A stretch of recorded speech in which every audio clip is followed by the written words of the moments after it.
informales o ilegales hay en el país. Las cifras son bastante especulativas, no se cumplió con lo que se debió haber hecho en un inicio cuando se arrancó con el proceso de formalización, pero se estima que pueden haber entre 200.000 y 300.000 mineros informales operando a lo largo y ancho del territorio nacional. Las cifras, digamos, más exageradas, que son las que viene impulsando Confemin, que es la Asociación de Mineros en Proceso de Formalización, es de 500.000, pero lo más probable es que estemos hablando realmente de entre 200 y 300.000 mineros artesanales que tienen la condición de informales y que están ya en buena parte del territorio nacional. Si vemos el mapa de vuestra izquierda, en esencia están literalmente en todas las regiones, en mayor o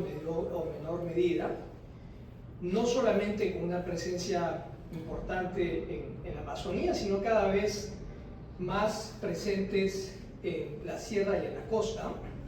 Y a diferencia de lo que uno podría imaginar, habida cuenta de la cobertura periodística que se ha generado en los últimos meses, que ha estado en esencia concentrada en lo que viene ocurriendo en Patás, en menor medida Nazca y Arequipa, el problema de la minería informal y ilegal no es un problema de la minería aurífera.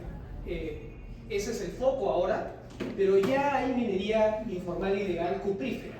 Hay mineros que tienen reinfo, otros sin reinfo, que vienen literalmente descremando las reservas de varios importantes proyectos mineros, y voy a mencionar quizá un par de casos paradigmáticos, lo que está ocurriendo con el nuevo tajo de MMG, ¿no es cierto? Es un tajo que está ya literalmente invadido por mineros informales, y ocurre lo mismo con los Chancas, que es un proyecto muy importante de Southern en Apurímac, ¿no? Entonces ya dejó de ser un problema directamente vinculado a la minería aurífera, y es cada vez un problema que viene afectando al cobre, que, como ustedes bien saben, es el principal producto de exportación peruano. El 60% de nuestras exportaciones son exportaciones mineras, y la mitad de ese cúmulo de exportaciones son ventas de cobre. O sea que ese dato es muy relevante, ¿no? ¿Dónde están estos mineros informales? Como comentaba hace un instante, están a lo largo y ancho del país, principalmente concentrados, si uno computa cuál es la mayor concentración de reinfos, están en Arequipa, 16.000 mineros artesanales en Arequipa. En Puno, también, en el sur del Perú, tenemos una altísima concentración también de mineros informales ilegales. Madre de Dios en tercer lugar, y en cuarto lugar La Libertad, concretamente en Patás. Y lo de Patás, como comentará Jimena, no es casual, ¿no? La Libertad es la principal región productora de oro en el país, ¿no es cierto? Tenemos tres minas importantes: Consorcio Minero Horizonte, Marsa y Poderosa, Carabelí en menor medida, pero solamente superados en volumen por Yanacocha. Entonces, en realidad, digamos, están donde está el oro, y es un oro de alto grado de pureza, lo que hace aún más interesante, más atractiva la actividad ilícita de estos mineros, que operan al margen de cualquier normatividad vigente. El otro dato muy relevante es que, además de tener esta presencia a lo largo y ancho del país, están ya literalmente en 18 parques nacionales y zonas de amortiguamiento. Hemos visto hace poco lo que sucedió con el intento de reducir el perímetro de protección de las líneas de Nazca, impulsado de manera obvia y desembosada por mineros ilegales que operan en esa reserva nacional, pero están en el Parque Nacional Huacarán, están en los parques nacionales de la selva. En fin, hay una presencia notable, notoria y muy destructiva de mineros ilegales que vienen atentando contra nuestro entorno natural y que vienen impactando ya de manera directa áreas naturales protegidas. Ahora bien, este es ¿qué es lo que está ocurriendo, digamos, con el oro que se está extrayendo ilícitamente, ¿no? Ya en la actualidad, la venta al exterior, las exportaciones de oro de origen ilícito deben estar por encima de la mitad del total exportado, ¿cierto? Y según cálculos del IPE, esto puede significar aproximadamente 14.000 millones de dólares este año, solamente este año. En realidad lo que se está moviendo es sumamente grande en términos de los recursos que representa la minería ilegal. Hoy por hoy, largamente la economía criminal que más recursos genera. Y cuando digo más recursos genera, es que está multiplicando por 2 o 3 lo que genera el narcotráfico. Y esto evidentemente plantea una serie de desafíos muy importantes, porque ese poder económico está aparejado de un proceso de colonización de entidades públicas. Hay una presencia notable, una influencia de esta minería ilegal en la actividad legislativa.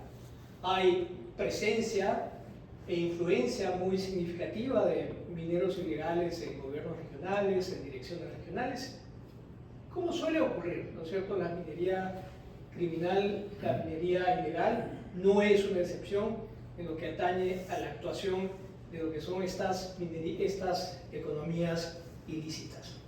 Ahora bien, ¿qué es lo que está ocurriendo con este oro? ¿A dónde se va el oro? Y es un detalle muy importante, porque el oro peruano generalmente gravitaba hacia 3 mercados muy importantes: Suiza, Canadá, Estados Unidos. Estos 3 mercados básicamente absorbían la mayor parte del oro que el Perú exportaba, y son mercados que tienen unas reglas de debida diligencia bastante estrictas.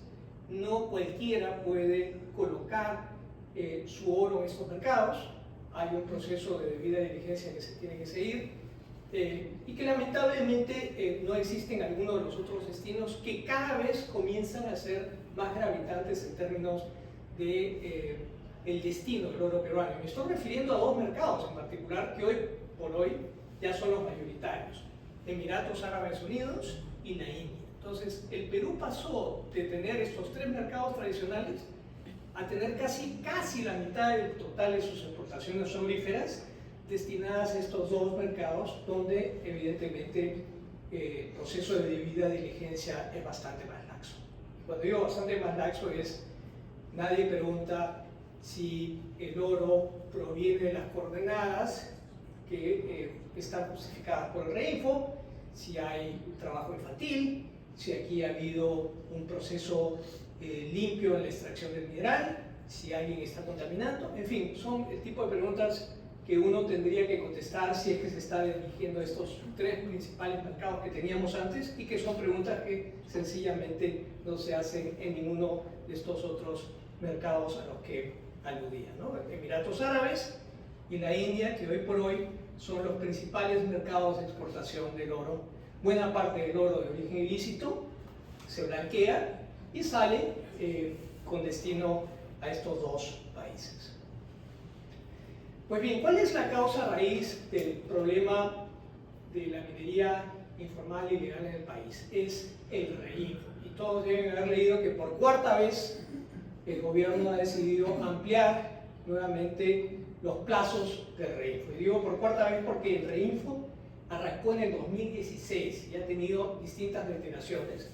En esta última, el Ministerio de Energía y Minas es el que plantea la ampliación del plazo hasta diciembre y introduce un elemento que restringe de alguna manera el proceso, porque dice sí, se amplía el plazo únicamente para aquellos que tengan el REINFO vigente, o en su defecto que lo tengan suspendido por menos de 1 año. Entonces, esta última coda incorpora un elemento restrictivo, que podría significar una diferencia importante en la manera como opera el esquema. Pero lo cierto del caso es que este ha sido un proceso fallido y un fracaso total. Apenas poco más de 2.000 mineros artesanales formalizados desde el 2016 al amparo del REINFO. Esto no funciona y el REINFO se ha convertido en una suerte de manto protector al amparo del cual o bajo el cual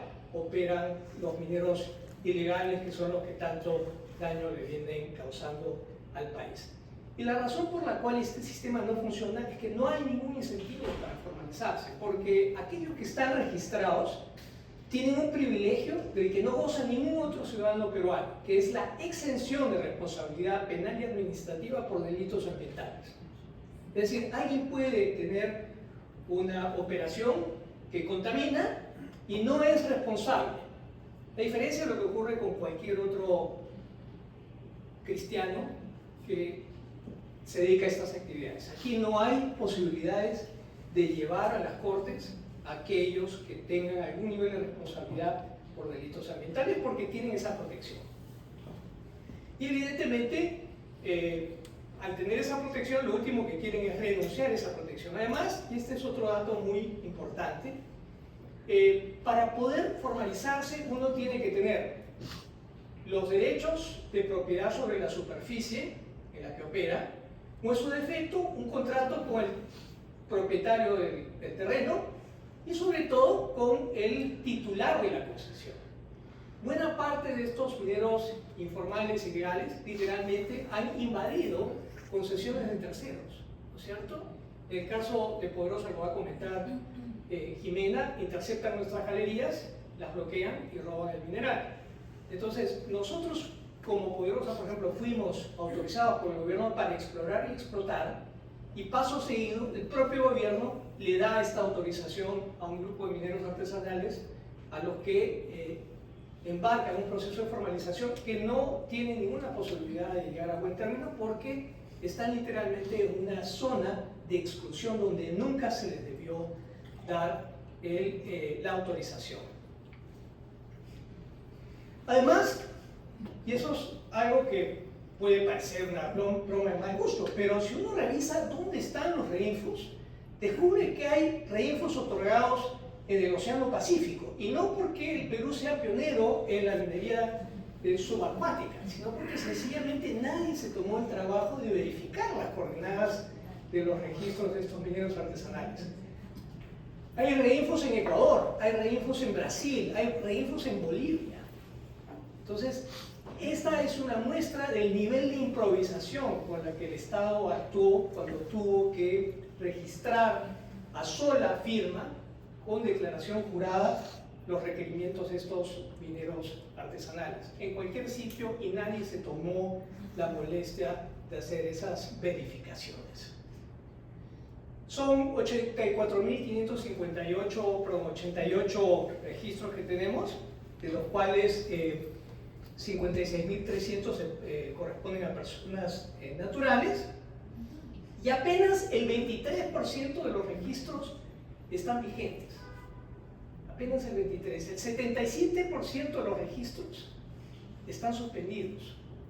Y cuando digo están suspendidos es que ni siquiera tienen el RUC vigente, ¿no es cierto? Ni siquiera han cumplido con el requisito de presentar un instrumento de gestión ambiental. No digo tener un instrumento de gestión ambiental aprobado, porque ese es un requisito, no lo tienes que aprobar, tienes que presentarlo. Podrías en principio presentar una página en blanco o un título firmado, y con eso cumpliste el requisito. Y sin embargo, lo que termina ocurriendo es que el 77% de estos registros están suspendidos. Y además el 90% están suspendidos más de un año. Ahora, ¿dónde están estos reinfos? ¿Cuál es la condición de estos reinfos? Y el dato interesante es que apenas, o mejor dicho, el 26% de estos reinfos están en concesiones caducas, es decir, concesiones que el propio Estado podría entregarle a los mineros artesanales. O sea, ese 28% no tiene ningún problema. El problema lo tiene el 68%, que no es que está en derechos vigentes, y el 92% de esos registros están en propiedades de terceros. Sin embargo, cuando pasamos a analizar quiénes son los titulares de esos terrenos, de esas concesiones donde están los informales, lo que descubrimos es que el 77% de los titulares de esos predios donde operan los mineros informales ilegales son otros pequeños mineros. O sea, este no es un problema entre la gran minería y el minero artesanal. El 77% de esos mineros en proceso de formalización han invadido concesiones de otros pequeños mineros. El problema con los medianos mineros y mineros de gran envergadura no es el principal problema, es el más visible, es el que, digamos, se ve más en la prensa, pero el grueso del problema es entre pequeños mineros. Y esto nos lleva, digamos, a un tema que es importante, y con esto voy cerrando, que tiene que ver con algunos de los mitos que se han ido entretejiendo y la narrativa que se ha ido impulsando en torno a este tema, ¿no? Para comenzar, apenas el 15% del territorio nacional está concesionado. O sea, no es cierto que el Perú ha sido concesionado para la minería. Solamente el 15% del territorio nacional ha sido concesionado o es objeto de una adjudicación de concesiones. Y además, este es el otro dato importante que guarda relación con lo que comentaba hace un instante. ¿Quiénes son los titulares de las concesiones mineras?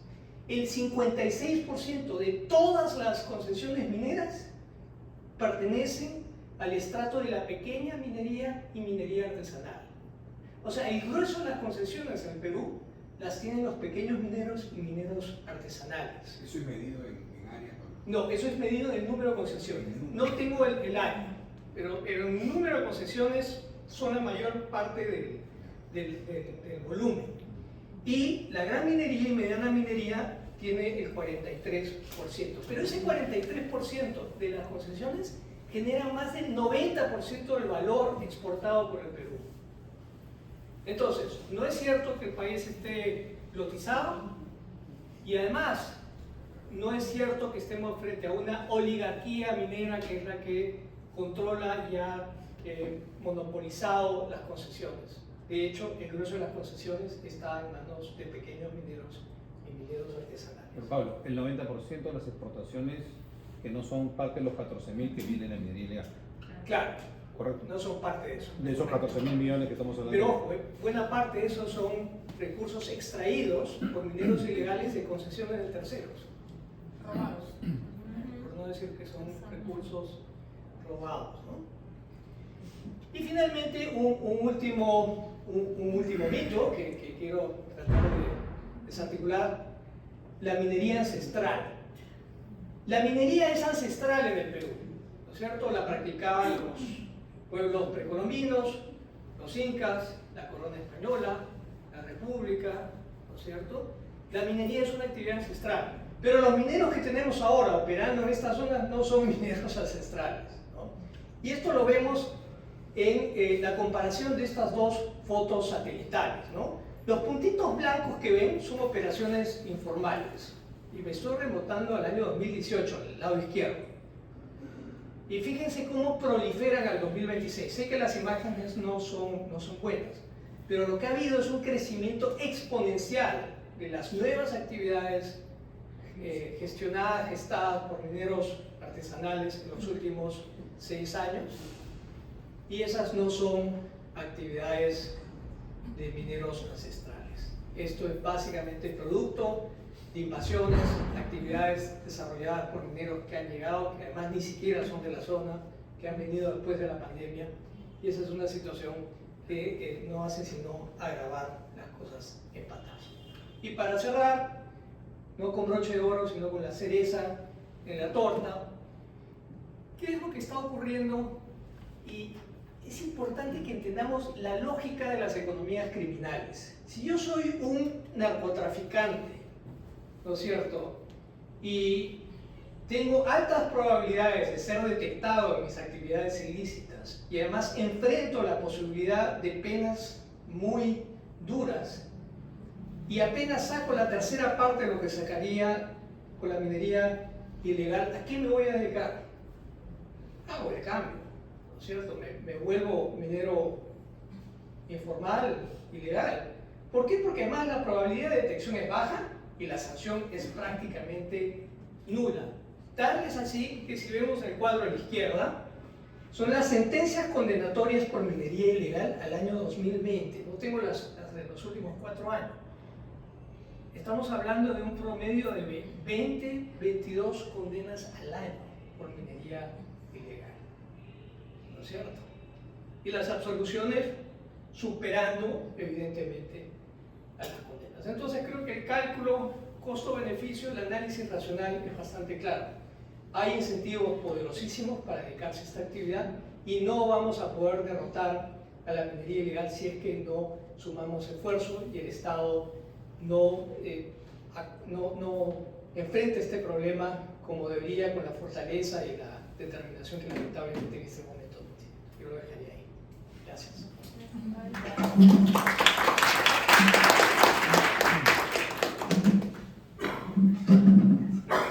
Muchas gracias, Pablo. Ahora este momento vamos a empezar con un panel de expertos. Es un panel de lujo, de verdad. Quienes están trabajando desde sus trincheras, aunque no me gusta el lenguaje militar, contra este flagelo, contra la primera economía ilegal, como lo decía Pablo.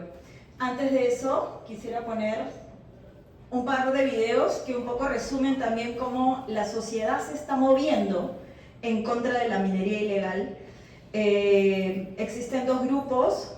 Un grupo que se llama el Observatorio de Minería Ilegal, que deben haberlo visto en la prensa, y el colectivo Paz, y estos 2 videos para luego dar pase a nuestro panel.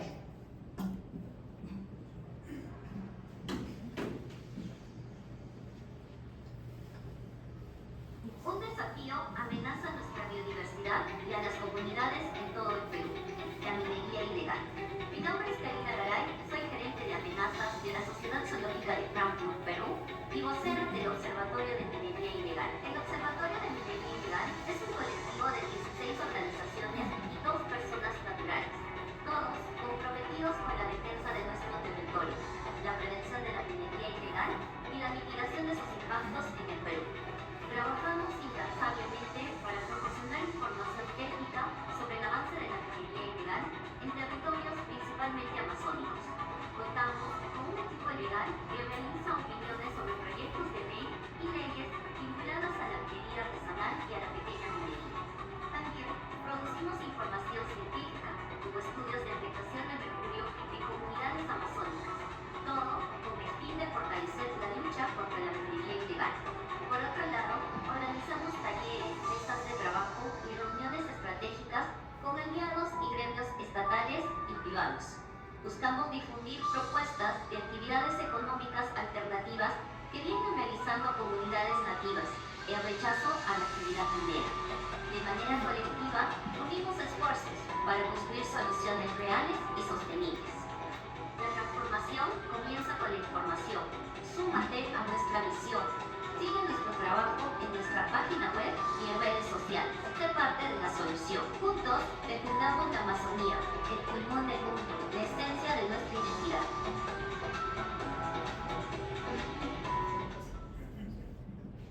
Ese fue el observatorio. Mineros ilegales vinieron por nuestros ríos, pero yo no vivo en un río. Vinieron por la copita privada, pero esta no es mi propiedad. Vinieron por los emprendedores, pero yo no soy emprendedor. ¿Quién tienes que ser para que te importe? La minería está destruyendo al país, porque con financia redes organizadas y pone en riesgo la inversión que ha hecho crecer al país. Si no la detenemos pronto, vendrá por ti también. Colectivo Paz, país seguro. Síguenos en nuestras redes. Y bueno, sí, yo recomiendo, si no conocen estas 2 iniciativas, el Observatorio de Minería Ilegal, que agrupa organizaciones que están trabajando por la defensa del medio ambiente, y el colectivo Paz, que también ha reunido a diferentes gremios empresariales. Es un poco para conocer cuál es la situación, porque no solamente es Patás, es todo el país. La minería está matando, la minería está esclavizando, la minería está llevándose niños, está fomentando la trata, y ahora lo que yo quiero es, a través de este panel, lo que queremos en este panel, es darles también una información complementaria a, a la big picture que dio Pablo hace un momento. Y vamos a comenzar con Jimena, y que nos va a hablar un poquito de el panorama de lo que ha pasado. ¿Cómo lo has sentido tú? Desde la minería formal, desde Poderosa, y qué podemos hacer, cómo lo has sentido y cuál es el principal dolor, el principal problema.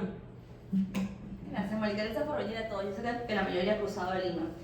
En la confianza que les tengo, yo ahorita que les cuento un poco en resumen los 45 años de Poderosa y lo que nos está pasando, quiero compartir dos anillados, ¿no? Uno que le llamamos el anillado del terror, porque es realmente terrorífico, y un anillado con las cosas bonitas que nos pasan. Nuestra vida hasta hace unos 6-7 años era prácticamente todo lo bonito, pero ya, bueno. Les pido que no tomen fotos, sobre todo el del terror, porque es un documento interno y no hay caras tapadas, y es bien duro. A ver, no es esto. A ver, les cuento. Poderosa tienen en Patás tiene 45 años, ¿no? Y hace 45 años no había nada. No había una carretera que nos llevara a la zona de explotación. Había muy pocas familias. Y esas familias fueron las que nos han acogido. En 45 años hemos trabajado mucho, hemos trabajado juntos, ¿no? Y hoy en día el distrito de Patás tiene 36 escuelas de material noble y con internet. Tiene 5 postos de salud, 2 postos satélite, tiene telemedicina, hay un hospital materno infantil. Tenemos 338 kilómetros de carretera que Poderosa ha hecho, y 183 de estos kilómetros son vías públicas. Y todo esto acá lo hemos hecho siempre de la mano con las autoridades y con los comités de desarrollo comunales que hay en cada anexo. Y como dije, siempre hemos trabajado juntos. En el 2002 nace la primera ley de formalización. En ese momento tuvimos la oportunidad de empezar a firmar contratos con mineros artesanales de la zona que podían trabajar con nosotros. Fue tímido al principio, fueron pocos los que quisieron trabajar con nosotros con mineros artesanales. No habían ilegales, o sea, en este momento el precio del oro no es el precio del oro hoy día, eran otras épocas definitivamente, ¿no? Y abrimos un área dentro de Poderosa para ayudar a que estos mineros artesanales, que eran artesanales de verdad y querían formalizarse, pudiesen hacerlo. La primera ley de formalización fue un fracaso. La verdad que era sumamente difícil poder cumplirla. Con el paso del tiempo se fue modificando, pero nunca realmente acabó de cumplir su función. En el 2012 nace el Registro Nacional de Declaraciones de Compromiso, que deriva en el 2017 en el REINFO. Como vemos, llevamos hartos años en la brega de querer formalizar a los mineros artesanales y no lo hemos hecho con éxito. El modelo que trabajó Poderosa desde el principio, tratando de trabajar con los artesanales, fue un modelo reconocido por el Ministerio de Energía y Minas, por la Ciudad de Minería, un modelo que se quiso replicar en Colombia, en Brasil, porque era un modelo de éxito. ¿Qué pasó? Porque este modelo, que en su momento fue tan exitoso, deriva en tener 39 personas asesinadas y tener 57 heridos de gravedad. Lo que pasó fue que el Estado dejó de cumplir las reglas.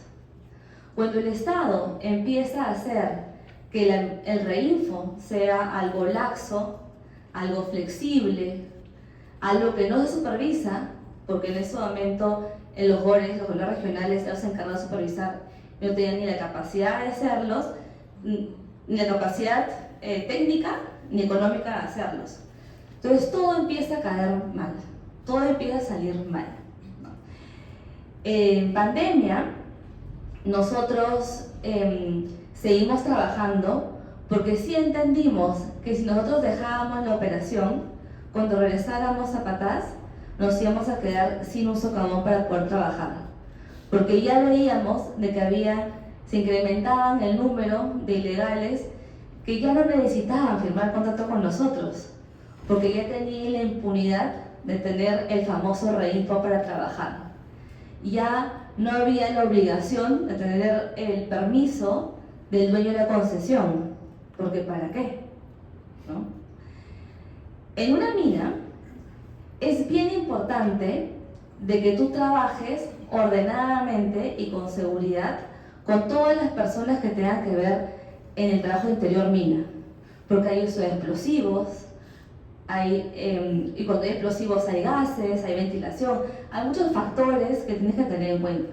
Entonces no se trata de, bueno, pues que Poderosa firme el contrato con los 500 que hay ahí, porque eso no es posible. Tú tienes que puedes tener un contrato, pero tienes que manejar las cuadraturas para que la mina no se te venga encima, literal. Entonces ahí empiezan nuestros problemas. Hoy en día tenemos 286 contratos con mineros artesanales de la zona, ¿ya? Bajo dos modalidades: labor asignada, que es una zona que para Poderosa deja de ser económicamente rentable, y un artesanal lo toma como artesanal, ¿no? Y la otra es cateo libre, que te dicen: oye Poderosa, quiero explorar y he encontrado una veta, ¿puedo trabajarla? Monstruo, mientras que tú cumplas con las normas de seguridad, ¿no?, con las reglas de juego del contrato que firmamos, puedes trabajar y podemos trabajar juntos, ¿no?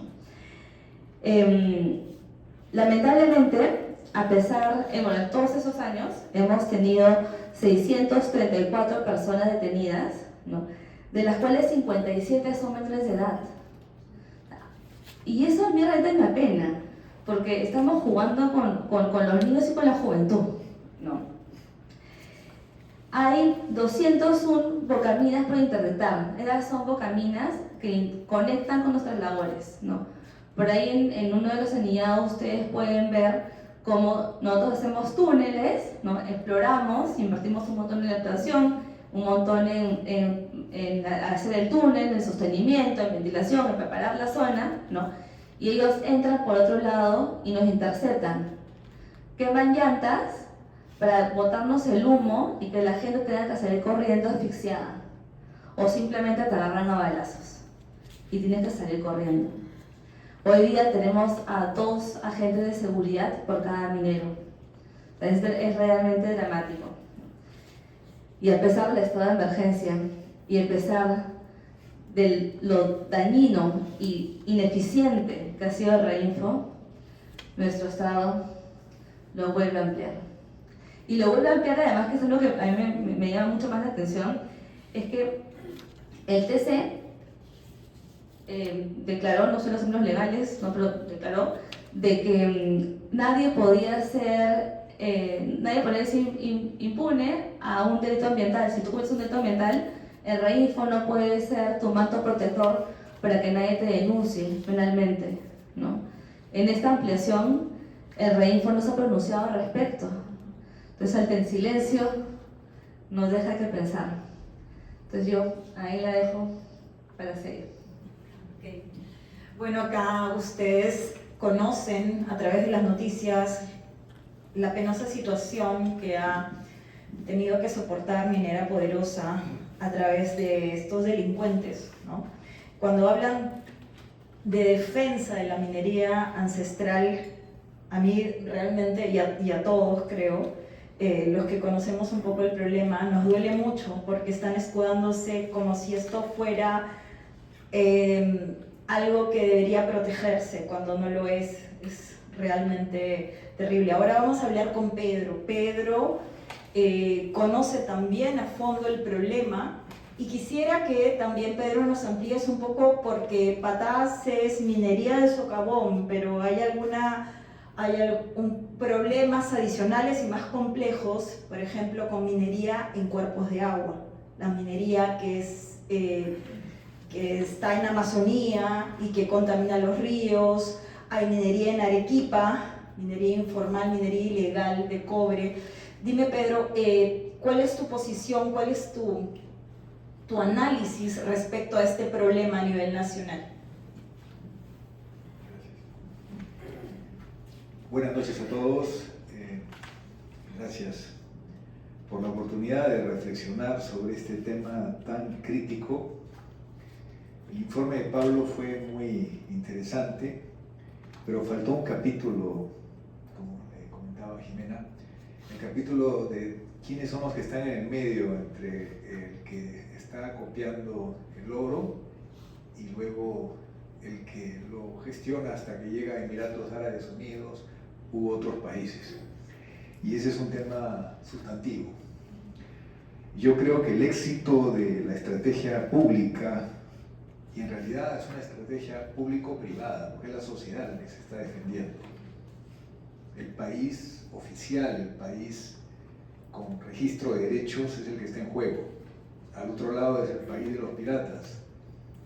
Y el ánimo, digamos, de destrucción es absoluto, porque nosotros hemos visto testimonios de trata de niñas y niños, en el caso amazónico, pero también existe un nivel muy complejo y las redes llegan a Lima. Las redes llevan a muchas personas que lamentablemente no juegan limpio con su país, y eso hay que decirlo. Entonces, esto se está volviendo ya un delito complejo, que está perforando la caja fiscal, porque tenemos precios más altos que en el segundo gobierno de Alan García, que fue supuestamente el momento más alto del ciclo económico expansivo. Deberíamos estar viviendo hoy un Perú boyante, con una tasa de crecimiento alta como la que tuvimos en esa época. Pero no es así. Mucho dinero está pasando a los ojos y oídos del Estado y la capacidad reactiva, y hemos visto el esfuerzo en Patás, los muertos, la tragedia, se focaliza en Patás, pero ¿qué hay de los otros 9 puntos? Donde el nivel de producción ilegal es significativo, el nivel de movimiento es significativo. Es tan complicado tener monitoreo satelital, drones con visores nocturnos, solamente con incautar los primeros camiones de un día en la zona de la selva, por ejemplo, Condorcanqui, la selva entre Perú y la cordillera del Cóndor, allí hay locaciones específicas, ya podría financiarse el costo de estos equipos. Lamentablemente, yo creo que hay un problema de voluntad política, de poner en orden el país. Y eso nos está pasando una gran factura, porque el problema está creciendo de una forma sorprendente. El año pasado hablábamos de 12.000 millones de dólares, anteriormente 10.000 millones de dólares. Yo no veo una actividad que crezca de esa manera. Es realmente, y un tema que podemos enfrentar porque el gobierno digital, el gobierno con tecnología moderna, nos da la data en cada metro cuadrado del territorio nacional. Y ahí no puede haber el problema del policía que dice que por aquí no pasó nadie. No, señor, aquí tiene usted la foto satelital y tiene el segundo exacto donde usted debió actuar, en el puesto militar, policial o de fuerzas conjuntas. Entonces, ese es un tema crucial. Y yo creo que lo que no hagamos hoy, lo vamos a tener que pagar después. Porque está en juego la gobernabilidad del país. Ahora, no veo un énfasis en la casa del jabonero. Yo aquí le llamo la casa del jabonero a las plantas de acopio. Ahí está el punto de escala más importante. Y ahí tiene que haber una estrategia muy inteligente con incentivos por un lado y por el otro lado. Si no aceptas esos incentivos, te voy a caer con toda la fuerza de la ley. Pero mientras no haya un trabajo así de articulado, este va a ser un monstruo grande que nos va doblar el brazo. Y veo con preocupación la campaña política que se está comenzando a generar, porque no me llamaría la atención que haya muertos también. Porque estamos en el camino de ser lo que Colombia ha sido y es todavía. Entonces es urgente reaccionar.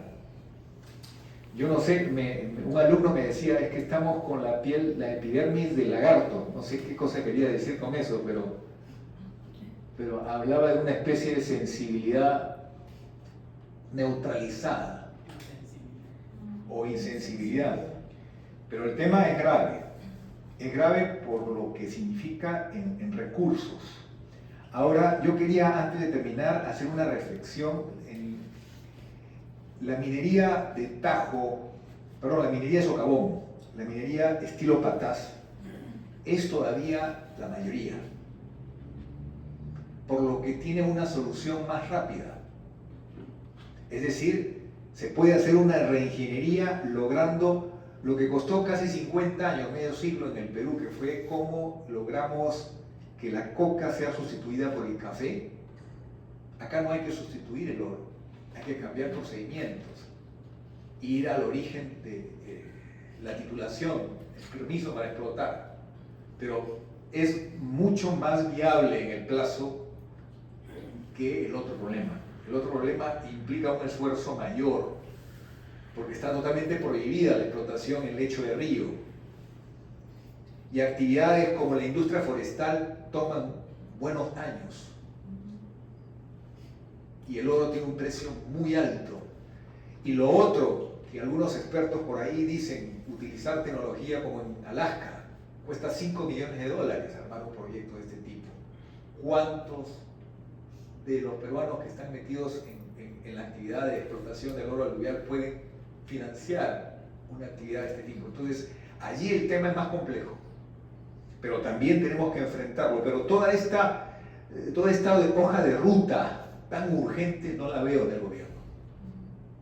Y eso me preocupa, porque voy al presupuesto de este oficial retirado de alto rango, que es una persona de buena fe, y veo que se ha reducido su presupuesto. O sea, va contra la lógica, la actividad es una amenaza cada vez más grave, pero como los problemas se suscitan y el país entero llama la atención, entonces hay que reunir recursos de emergencia, lo que es un manejo desordenado del problema. Y lo otro también que es muy importante es, hemos descuidado el monitoreo del territorio nacional con equipos de tecnología de primer nivel. En pocas palabras, nos damos el lujo de estar de espaldas a la ciencia, que nos daría una información poderosísima. A veces vemos que la minería tiene herramientas, la minería y la empresa privada tiene herramientas que las está haciendo valer mejor el Estado, y eso me preocupa.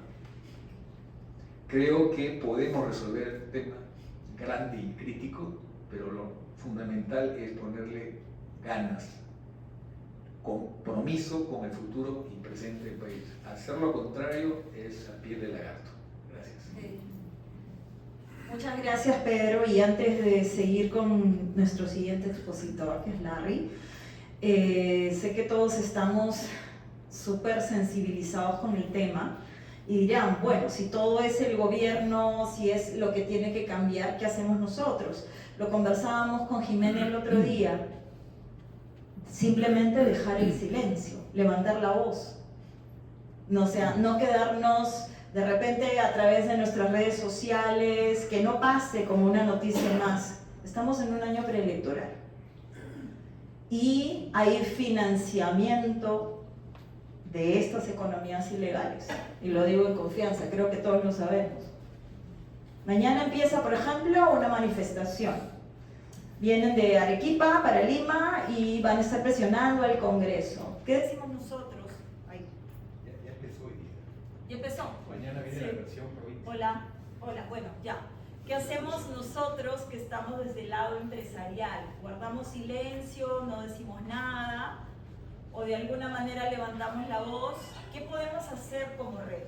Yo quisiera que vayamos pensando en esto Y ahora sí quiero... A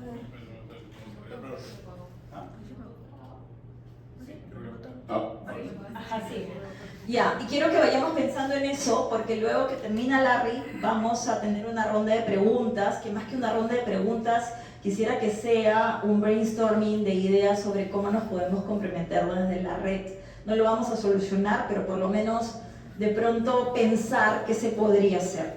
Ahora sí voy a presentar a Larry porque esta es una parte especial del panel, ya que Larry Oruro tiene una experiencia, es un gran profesional, tiene una experiencia no solamente ahora en lo que son en RTM, en el área de sostenibilidad, sino él ha vivido la minería ilegal en primera persona, desde Cusco, desde Madre de Dios. Él ha sido tentado cuando era muy joven, bueno, todavía sigue siendo joven, para convertirse en una de esas personas, en uno de esos jóvenes que por problemas económicos, por falta de oportunidades, ¿qué pasó? Ahora sí, falta de oportunidades, cayó en la minería ilegal y ahora nos va a contar su testimonio. Gracias. A ver, aprieta, que hace rato que está... ¿Ahora? Sí.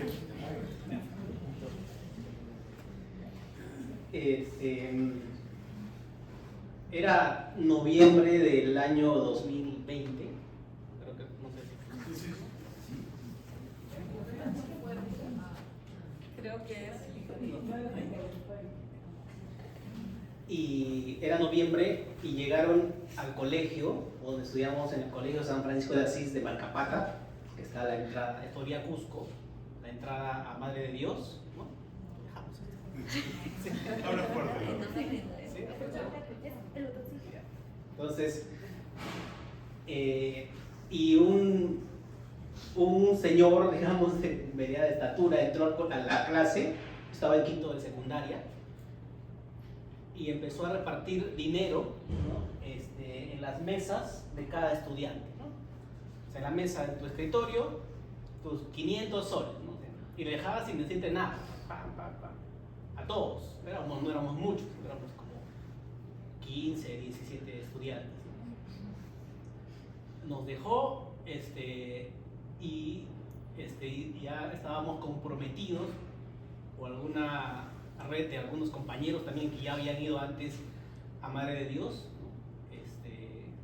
A ir a trabajar en la minería, ¿no? Llegó diciembre, ¿no?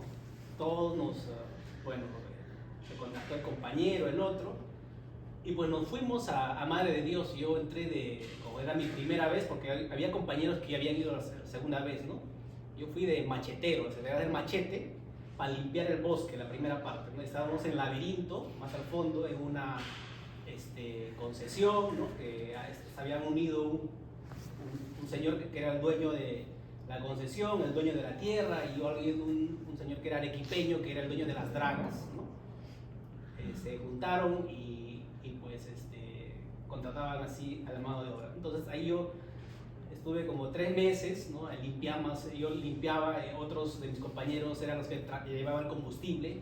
También parte de los dueños de este proceso, de esta draga, digamos, era también un señor que tenía el dueño de un grifo, ¿no? De un grifo que desde ahí se llevaba el combustible en moto hacia la selva adentro. Entonces esa es parte, digamos, de la experiencia. Yo pues era débil, me enfermé, ¿no? Salí, no estaba, pero somos 5 hermanos y de ellos pues todos hemos ido, ¿no? Algunos todavía siguen yendo también, ¿no? Ahí a la minería.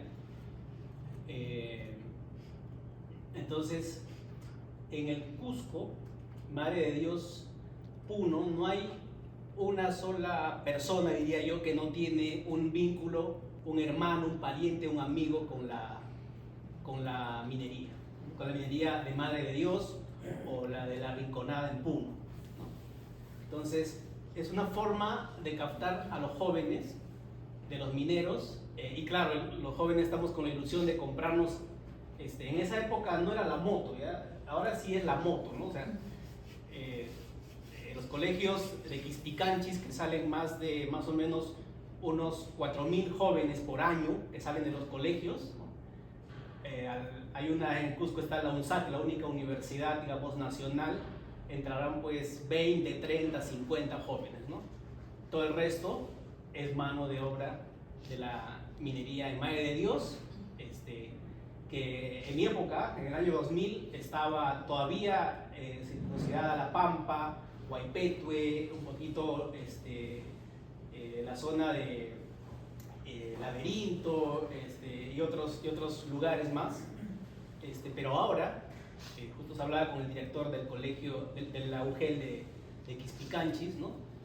Ha ido subiendo, ¿no? Camante 15.000, todos habrán escuchado, allá no existe, o sea, literalmente todas las zonas donde había ríos y todo ya no existe.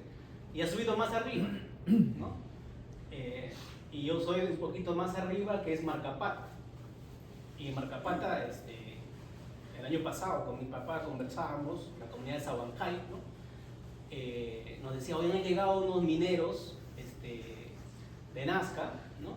Y van a sacar mineral, con un socavón van a sacar mineral, dice que es plomo, dice que es, no se sabe exactamente qué mineral es, y nos van a pagar 20.000 soles a la comunidad, ¿no? Y bueno, y ya salen de ahí cada semana unos 10, 15 volquetes, estos rústicos volquetes con mineral cubierto, ¿no? Actualmente, ¿no? La comunidad hizo su negociación y les dan a todos y los comuneros se reparten, ¿no? Lo que quiero hacer es un poquito darles el contexto, el rostro de cómo está operando, ¿no? La mano de obra, la minería in situ en las comunidades, en los pueblos, en Cusco, ¿no? Otro caso es de un primo que vive en Omacha, que es la sierra, en Paruro, ¿no? Él se va ya como una rutina, como una costumbre, juntando a jóvenes del colegio, de la zona, se va hacia la Rinconada, ¿no? También fui ahí a la Rinconada, que es un desastre, es un infierno la Rinconada, ¿no? La Rinconada es, no sé si los que han llegado allí, pues vives al costado del excremento, de las cosas, o sea, no hay agua, no hay desagüe, son casetitas de plástico y está la nieve y el frío, digamos, y después están las entradas a Bocamina, ¿no?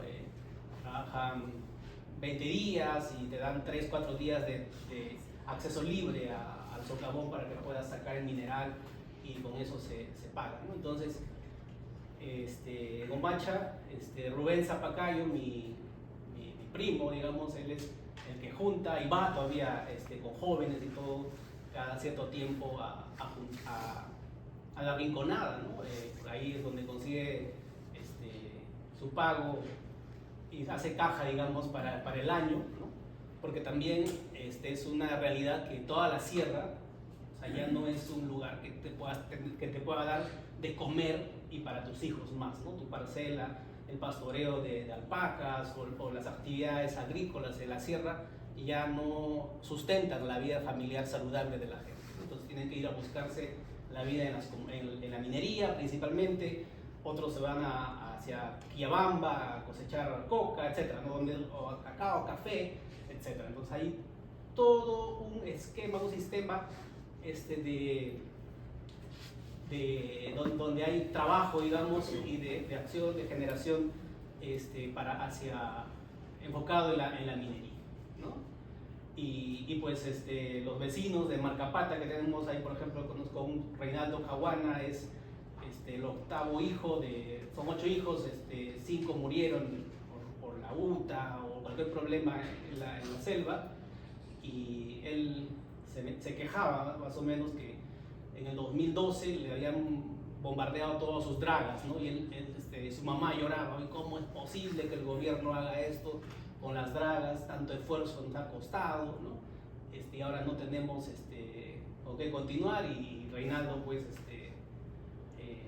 continúa, digamos, ha comprado una retroexcavadora. Cuando te compras la retroexcavadora te regalan tu camioneta, ¿no? Entonces él me regaló su camioneta y muy contento. Todavía es un minero ilegal y ya no hay Madre de Dios, sino ya está entre la frontera de 15.000 y Marcapato, ¿no? O sea, en la zona ya van subiendo cada vez más y hay mayor posibilidad. Los que tienen poco dinero están en el río. Los que tienen un poco más de capital, un poco más de dinero, que puedan comprarse una maquinaria o una chancadora, por ejemplo, ¿no? Ya estás un poquito más arriba, puede ser minería de socavón, ¿no? Y esos capitales ya no son de la gente, de los comuneros de ahí, sino son ya más externos, como los que ahora están sacando hierro y cobre de Marcapata, de las zonas más de las comunidades altas. Entonces quería darles ese rostro un poquito de mi experiencia, de cómo 2025 sigo viendo que sigue ocurriendo y sigue agravándose el tema, el problema, y la red, digamos, de la minería ilegal, informal, ¿no? Entonces, por un lado, como oportunidad, por un lado, o sea, vaya a hablar con ellos y diles que esto es ilegal, esto, ¿no? Es complejo diferenciar, ¿no? Y no solo es él, son las madres, los hijos, y no contarles ya de mis compañeras de trabajo, de mis compañeras de colegio o de las niñas de colegio actualmente, que los colegios, llega octubre, uno se va a un colegio de Marcapata, de San Francisco de Asís, ya vas a ver menos de la mitad de estudiantes ya en el colegio, ¿no? Todos ya están yéndose ya, ¿no? De empleadas de hogar, de todo, para diversas actividades, ¿no? A diciembre ya te quedas con 2 estudiantes en clase, ¿sí? Y eso es una realidad actual. Y lo mismo entiendo va pasando en todo el país. Ok, muchas gracias, Larry. Ahora, ¿qué hacemos con esa juventud? Hemos conversado con Larry bastante de este tema y decimos que son los jóvenes, quizás los jóvenes de ahora, porque ya los adultos está difícil cambiar el mindset con respecto a esa forma de sobrevivir, pero quizás hacer algo con los jóvenes podría ayudar. Yo quería comentar finalmente una experiencia que tuve en la consultoría que hice con el OMI. Hicimos unos mapas y se los podemos dar con un material después junto a la presentación de Pablo con respecto a los lugares donde está avanzando la minería ilegal, y nos dimos cuenta que los lugares donde habían economías alternativas, llámense bionegocios o experiencias, por ejemplo, de trabajo con cultivos, la minería ilegal se había quedado ahí estancada. Entonces quizás sea pertinente de alguna forma mirar esa posibilidad como una solución, apoyar a estos bionegocios, a estas personas que están de alguna manera resistiendo. Y ese material de a dónde se podría ayudar de parte en el lado de la Amazonía, tengo algunos también negocios que de repente se podrían ver y las experiencias que hay para ver si es que se puede apoyar de alguna forma. Igualmente, por ejemplo, en Poderosa trabaja muchísimo a través de la asociación Patás con la comunidad, y yo creo que siempre va a ser un trabajo de largo aliento, pero es mejor que quedarse cruzados de brazos. Y además sí está funcionando, las comunidades responden, hay personajes, hay gente que sí quiere hacer país, hay jóvenes como esta chica que ¿cómo se llama? Maritza. ¿Cómo es la denominación? Heroína del campo. Hay una chica, por ejemplo, que ha sido reconocida como heroína del campo en el Día del Campesino hace poco, y que está desarrollando pues, cultivos de hongos, como los hongos de portón, que son cosas que pueden ir creciendo y de repente por ahí de alguna forma darles una miradita y no sé, apoyar, se me ocurre. Ahora sí, las preguntas, si tienen alguna duda. Todo está bien. tengo una pregunta. Para Jimena, toda esta gente de Patás, usted dice que llegaron cuando no había nada y todo lo han construido con ellos, ¿no?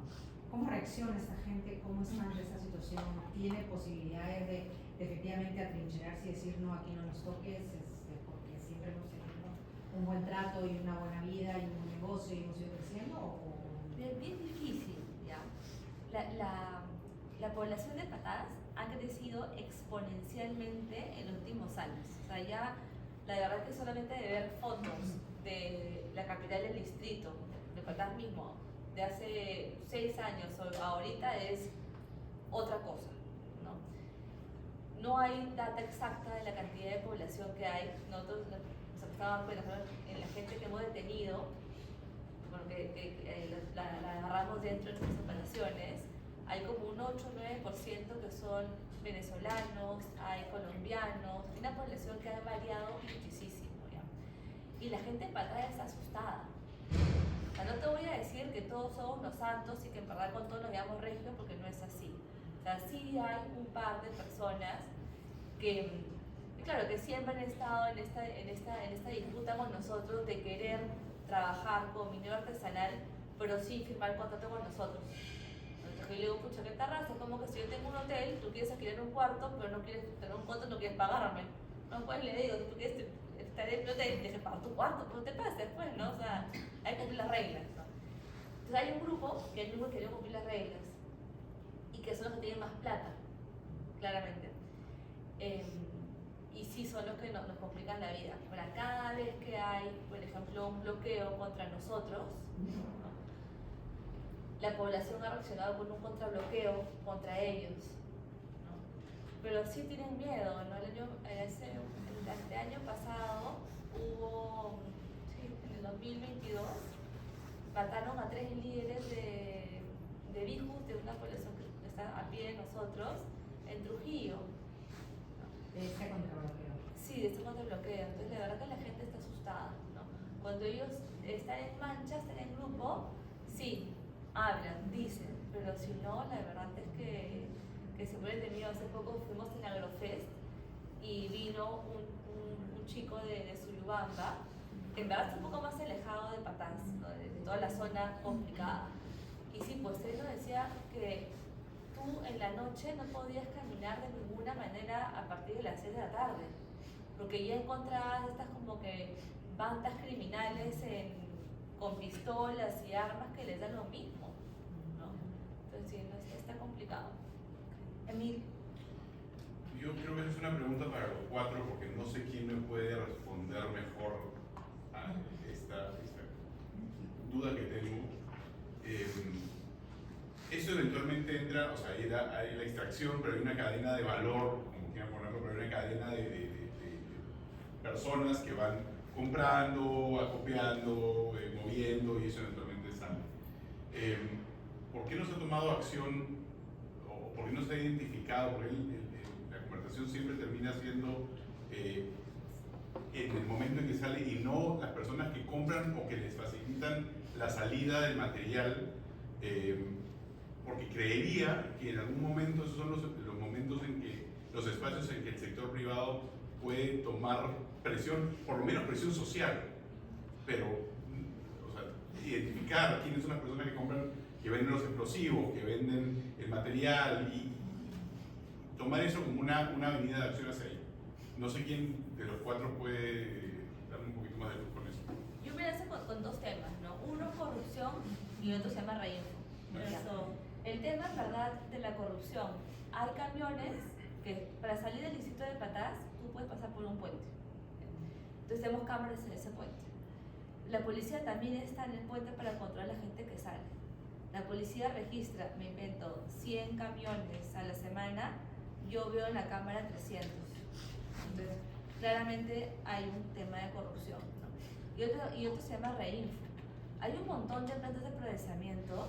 O sea, yo no me explico cómo Pantalumi, La Joya, Procesadora Sudamericana terminan estando en el rango, en el rating de los 10 productores de oro más grandes del Perú. No tienen ni una mina. O sea, hay algo que no cuadra, ¿no? Pero ellos compran reinfo. Y como compran reinfo, pueden lavar la cantidad de minerales que les dé la gana. Y así lo voy a decir. Yo quería, perdón, me voy a tomar una licencia, darle la palabra a Gabriel, porque en algún momento hablamos de la cadena de valor también, y él tenía conocimiento sobre esto. De repente, ¿podrías hablarnos algo de esto? A ver, gracias Mónica. Primero un comentario sobre algunas de las cosas que se han hablado aquí. Un problema principal tiene que ver con la mirada sectorializada que existe del Estado, ¿no? O sea, entendiendo o intentando entender que el problema de la minería o el problema de la minería ilegal es un problema sectorial. Es el problema del minante, es el problema del minero, es el problema de alguien más. Yo recuerdo en el año 2001, cuando trabajábamos en Juan con Carlos, las discusiones con el Ministerio del Interior sobre la carretera interoceánica. Y decíamos, ¿cuánto presupuesto adicional estás previendo para toda esa gente que se va a mover a esta zona a hacer minería ilegal? No tenían idea, te decían, no, pero interoceánica es un proyecto del Ministerio de Transporte. Sí, un proyecto del Ministerio de Transporte que va a transformar el territorio y que te va a traer cosas buenas, ¿no? de articulación comercial, pero también te va a traer las cosas malas. Va a hacer que sea mucho más fácil llegar a las zonas de extracción de oro. Y lo que hemos visto es que la combinación de un precio alto más la carretera interoceánica explica la explosión en Madre de Dios, en Cusco, en Puno, del oro a partir del 2004, 2005 más o menos. Pero, o sea, esas decisiones que son absolutamente sectorializadas y con anteojeras respecto de cuál es la implicación que va a generar sobre otros sectores, sobre el territorio, ese es un problema enorme que no logramos superar. Obviamente, las regiones y los municipios deberían tener alguna función de lograr que haya una mirada territorial, que vaya más allá de lo que le toca a cada uno de los sectores. Pero el problema es que están corrompidos hasta la médula, ¿no? Ese es el problema, ¿no? O sea, tenemos un gobernador regional en Madre de Dios que todo el mundo sabe de qué cojea. O sea, también. A mí me ha tocado recibir amenazas de ese señor enfrente en una mesa de diálogo en Madre de Dios. Es decir, no se vayan a ir muy tarde porque por ahí en alguna calle oscura del Puerto Maldonado puede pasar algo. Ese señor es el gobernador regional de Madre de Dios. Ese señor está promoviendo la construcción de una carretera entre Bocamano y Boca Colorado para poder conectar con Guayqueque y poder meterse en el Parque Nacional del Manu a sacar oro. Entonces, hay por un lado este problema de la mirada súper fragmentada que tienen las instituciones del Estado, que no conectan con el funcionario que tienen al costado, ¿no? Para saber, bueno, esta decisión que estoy tomando yo, ¿cómo te afecta a ti? Si es que positivamente, o sea, ¿cómo hacemos para aprovechar los temas positivos y cubrirnos respecto de los temas negativos? Y hay el otro lado de la moneda es el tema de la corrupción absolutamente rampante que ha penetrado sobre todo el nivel de los gobiernos subnacionales, ¿no? Y volviendo al tema de la discusión sobre las cadenas de valor, la unidad de inteligencia financiera tiene mucha información sobre los intermediarios. O sea, esos reportes están ahí, pero muy poca gente los ve. Y esos reportes no activan una acción de la fiscalía o una acción en los tribunales. Ahí están con nombre propio, ahí están con RUC identificados quiénes son las personas que están comprando el oro, que están acopiando el oro. O sea, ahí hay un tema que hay que ver cómo actuar. Lo otro es la demanda, ¿no? O sea, acá lo que mostraba Pablo es esta evolución hacia la demanda de la India y los Emiratos Árabes, que son menos rastreables. Pero hasta hace unos años el principal operador ilegal era Suiza. Suiza, o sea, un país que uno supondría que tiene pues un grado ético respecto. Pero no lo lavabas antes, o sea, ¿Llegar a lavado o sin lavar? No, ya lavado, ¿no? Ya lavado. Exacto. Pero no hacía la trazabilidad. Exacto. Esta es la UIF. Entonces, o sea, ahí hay, o sea, mucha acción que se puede tomar sin necesidad de estar persiguiendo a un señor en un hueco, en madre de Dios. O sea, perseguir al funcionario acá. también. Sí. Es un hueco peor. No, claro, no, pero si vas a estar yendo detrás de cada minero ilegal, ahí, no hay forma. No hay forma. Jorge. Tienes que tener una acción más agregada, ¿no? Al nivel de los intermediarios, al nivel de los asociadores. Ok, listo. Jorge. Sí, no, quizás tratando de vincular unos temas que se han dicho. Primero la de Choc, después de escuchar a Larry, ¿tenemos alguna creencia que va a ocurrir algún tipo de cambio con el movimiento de jóvenes, las comunidades, lo que está pasando ahorita del proceso electoral que viene encima? No hay forma, o sea, ya estamos allí en ese espacio condenados. Cualquier cosa es una ilusión absolutamente ajena a la realidad, es pura ilusión, no hay forma.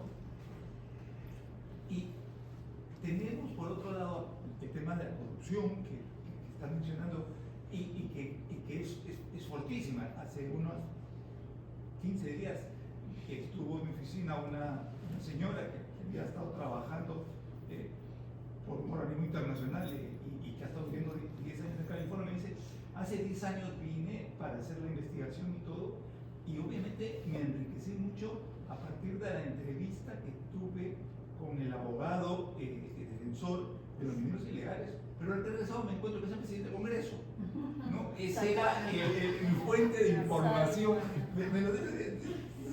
Sí, ¿qué te puedo decir? ¿Sí? Entonces, para entender cómo está el tema del encadenamiento de la corrupción, le he pasado a algún foro que seguramente ustedes lo han escuchado, donde resulta que el jefe policial de la libertad, el subjefe y toda la cadena eran parte de la propia mafia, o sea, los que se tenían que encargar de eso. Entonces, yo veo muy complicado fórmulas policiales y esperanzas de que esto vaya a cambiar. Y el sector empresarial no se ha esmerado en buscar fórmulas alternativas a la policial, es que es una corrupción, y probablemente hay que buscar, a propósito de que han hablado del tema del encadenamiento, fórmulas alternativas, porque al final a quien vamos a ir a meter a la cárcel son a los compañeros del ARI. Ellos son los malos, desde el punto de vista de la estructura jurídica. Ahí ellos son los delincuentes, y es falso. Son chicos sin oportunidades. No, exactamente. Y ellos son los que obviamente van a defender en estos próximos procesos electorales. Ya sabemos lo que va a barrer estas fórmulas de ofertas políticas de tipo Antauro y eso, porque esa es la oferta. Y yo si estaría ahí, de repente también me sumaría con ellos. Es que tenemos que estar desquiciados por no darnos cuenta de eso, ¿no? Entonces, creo que por allí va. O sea, el sector empresarial debiera estar buscando una fórmula de cómo entendemos la cadena. Yo trabajo con think tank, hemos visto, lo ha presentado Pablo, algunos estudios que está haciendo el IPE, hay otro think tank, que tenemos el tema de GRADE, el Instituto de Estudios Peruanos, cómo ver una fórmula alternativa para trabajar y empezar a trabajar y empezar a presionar desde esa fórmula alternativa para actuar. Y de repente, pues pasado mañana saldrá algunos eslabones con algunos nombres muy fuertes de personas. Hay que reconocer también que hay empresarios metidos en la cadena, ¿no? No, o sea, no es el mundo de los malos tiene empresarios. No sé cómo sale el No, oro. si no somos capaces de mirar eso, ¿no? Que otra vez, ya les digo, el formato que estamos abordando frente al tema de la minería ilegal es el formato, hay que meter a la cárcel a los amigos del arte. Ese es nuestro modelo. Y la realidad es absolutamente otra. Hay un tema de encadenamiento brutal que se puede trabajar. Ahí hablaba Pedro del tema de las tecnologías, pero las tecnologías para identificar esos procesos de encadenamiento con un poquito más de inteligencia, ¿no? Con un poquito, no tampoco buscando nuestros encadenamientos clásicos, sino con algo más de inteligencia. Pedro quería... Sí, Pedro, veo que sí. ya que ha habido mucha casuística, quiero comentarles mi experiencia reciente. Una protesta muy fuerte en la anterior movida del Reinfo, no esta de hace unas horas, sino la anterior, y yo me puse a observar la movilización, porque rodearon la cuadra entera que era el ministerio, y me llamó la atención. Yo he conocido muchas protestas desde que era estudiante universitario, nunca había visto la logística que había. Todos tenían polos nuevos, recién impresos. Eran dos grupos de electrógenos poderosísimos, nuevos, que se colocaron justo para hacerle la vida imposible al ministerio. Y habrán movilizado 2000 personas que tenían garantizado el rancho y el transporte. Todos estaban subvencionados. Entonces, me pareció, así quien no protesta. Estaba el asunto muy bien organizado y no pararon hasta que no se diera la facilidad. Otro tema importante: Petroperú tiene su grifo más grande en la zona sin necesidad de tenerlo. Sin necesidad de tenerlo. Se vende muchísimo combustible. No hay grifo en Lima que compre tanto combustible como esa zona. Es parte de la dura realidad. Sucame sabe que son los proveedores oficiales y registrados los que venden al menudeo los explosivos. Y los permisos salen así además, ¿no? O sea, no hay una fiscalización a aquel que está vendiendo sin eso que se llama la trazabilidad, es decir, parte de una compra formal, pero luego se multiplica en documentos de dudosa calidad o inexistentes. Como bien dice Gabriel, la información de inteligencia financiera, la unidad de inteligencia financiera, es una información muy rica, pero le falta carga probatoria. O sea, ese círculo no se cierra porque no hay voluntad política para que suceda. ¿A qué le refiere con carga probatoria? Carga probatoria me refiero a nombres, datos, pero no se han juntado las evidencias. Pero no se pone en evidencia que se está. O sea, en pocas palabras, es un relato de Juan Ramírez está haciendo esto y es el dueño de esta empresa, pero no se adjunta cuáles son las evidencias porque Juan Ramírez es el imputado. Pero por lo menos la fiscalía actúa de oficio, por menos. Por una declaración en televisión, la fiscalía actúa de oficio.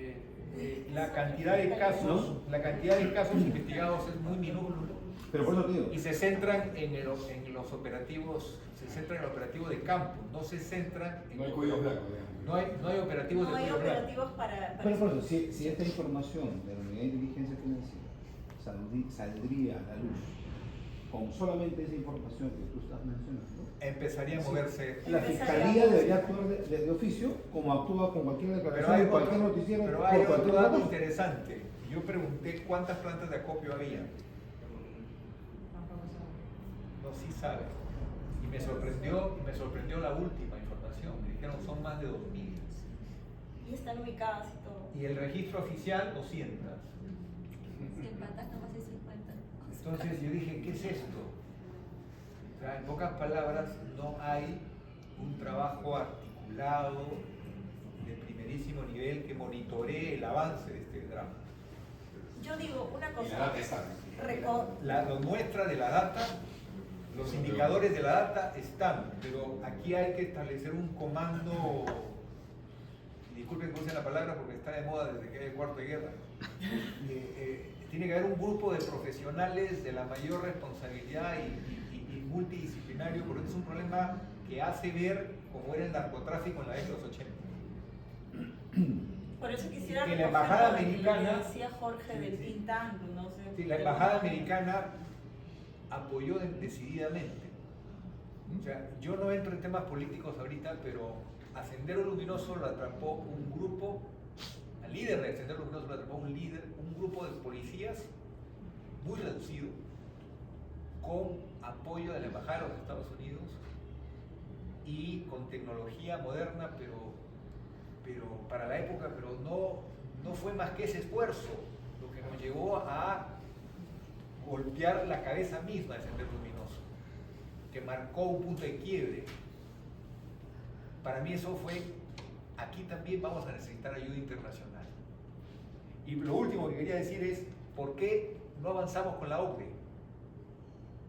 Que se supone que es un objetivo nacional estratégico, por la perforación de las reglas penales y el avance de la criminalidad. La OCDE está diciendo, ¿cómo es posible que se desarme toda la capacidad de control del Estado de la delincuencia?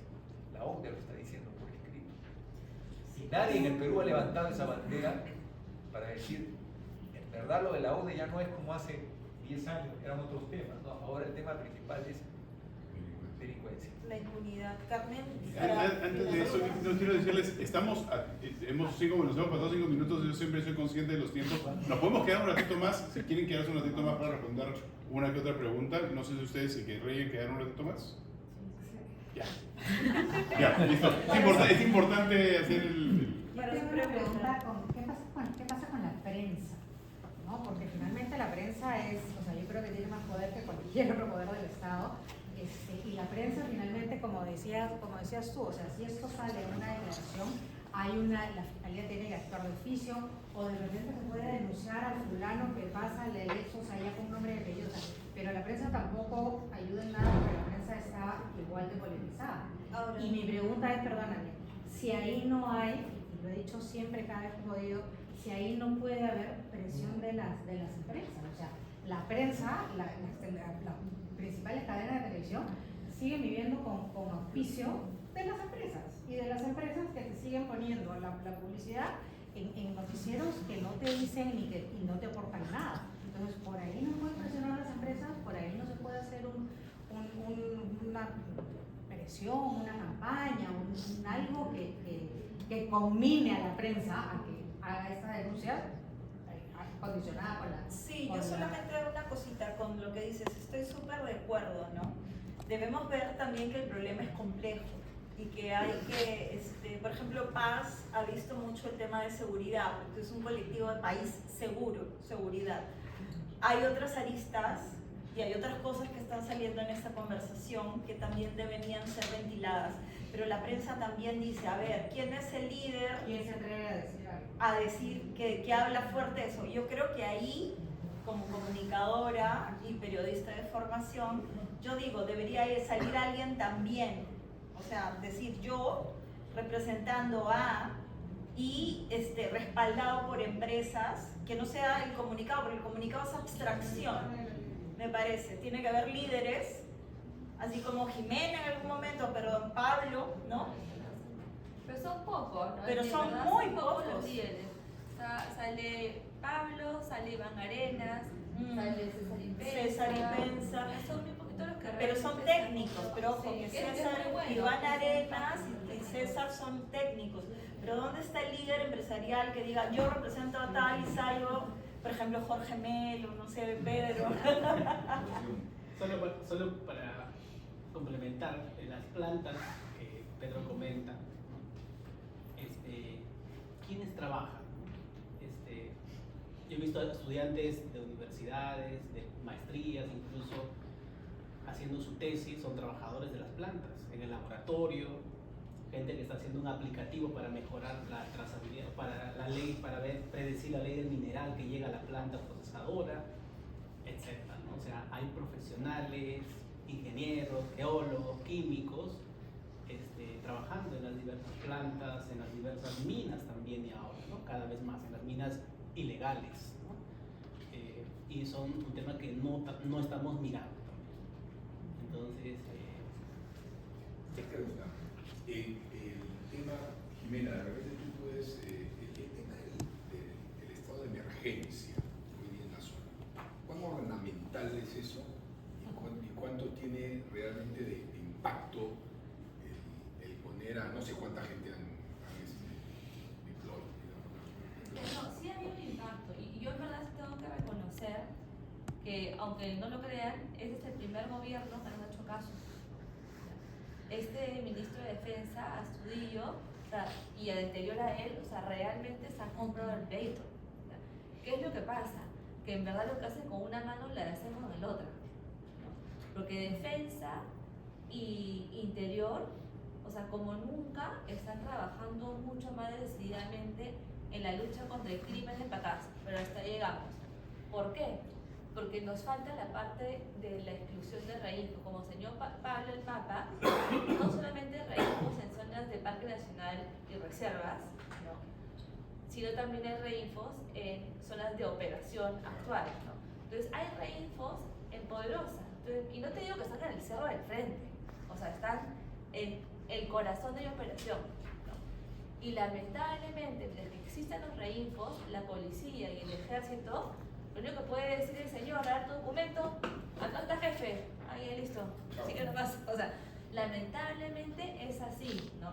Ahorita, por ejemplo, tenemos 3 puestos de control para que todas las camionetas, todos los carros, todo lo que salga, se pueda controlar, porque tienen muchas armas incautadas. Ya. Y hay un tramo que nos falta, son 100 metros que nos falta terminar para un patio de maniobras y que uno de los puestos de control funcione. Pero hay un poblador que se niega a eso.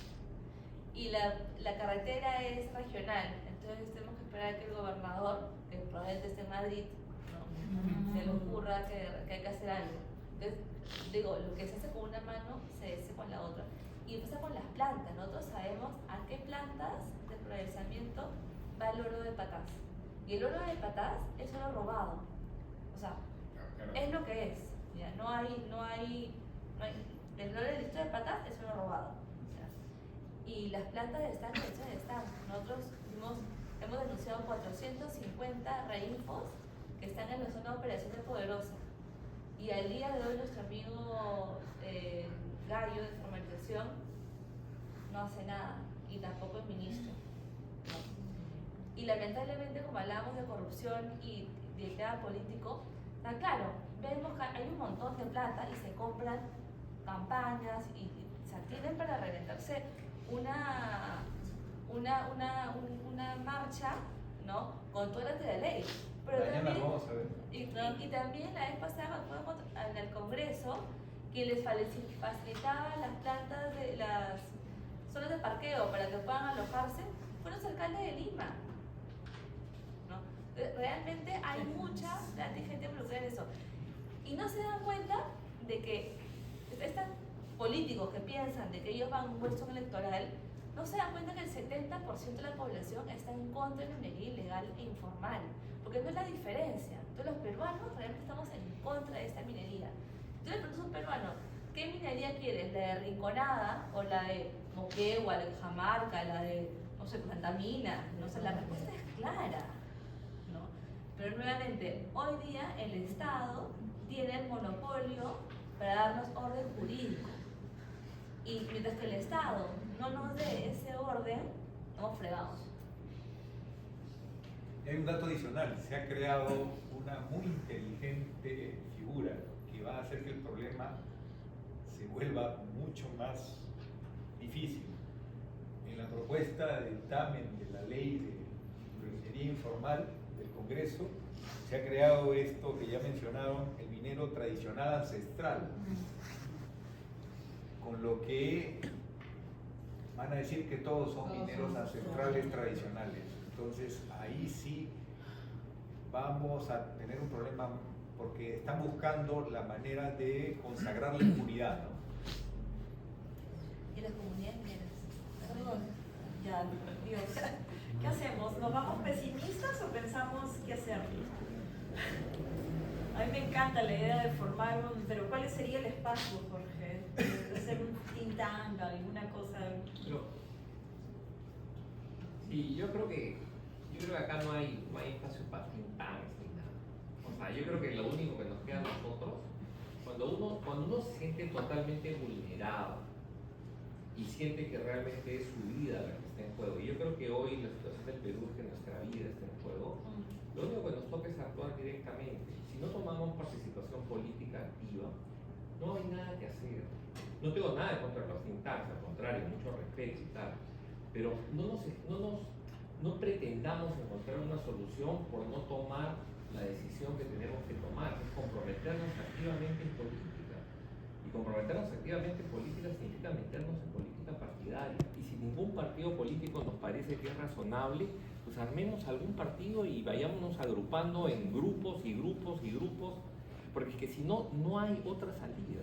O sea, el problema que tenemos hoy es un problema político, más las otras cosas que mencionaba Larry, que son de solución mucho más fácil. Pero mientras no haya control político, el futuro lo tenemos lejos de nosotros.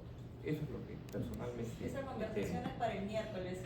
Esa conversación, efectivamente, estoy justamente buscando mis anuncios para decirles que este miércoles tenemos en KPMG a las 6:30 tenemos un espacio con Recambio, que Augusto Townsend, que es el E+1, hemos logrado entre los dos tener, las dos organizaciones, tener un espacio con jóvenes que están formándose en política. Vamos a tener 2 paneles. Por favor, los queremos ver, así como han podido venir hoy día, hagan el esfuerzo de llegar a KPMG. Quiero decirles, pero quiero incitarlos a que lleguen presencial. Hay una opción virtual, pero me gustaría verlos en la sala también, porque va a ser un espacio muy bonito en que vamos a conectar con un grupo que no ve las cosas de la misma manera, porque son jóvenes que no conocen mucho el sector privado todavía y no conocen el impacto del sector privado. Yo creo que con eso podemos cerrar. Muchísimas gracias. Sí, de todas maneras, Jimena dice que Pablo puede enviar la presentación, más el material que tenemos con Larry para todos los que han venido, para todos en general, ¿no? Sí, vamos a compartir, y esto lo estamos grabando para los miembros que no han podido venir. Les agradezco muchísimo el poder venir hoy día. Muchas gracias y nos vemos el miércoles para los que puedan venir. No sé si nos podemos tomar una foto rapidito acá atrás o adelante.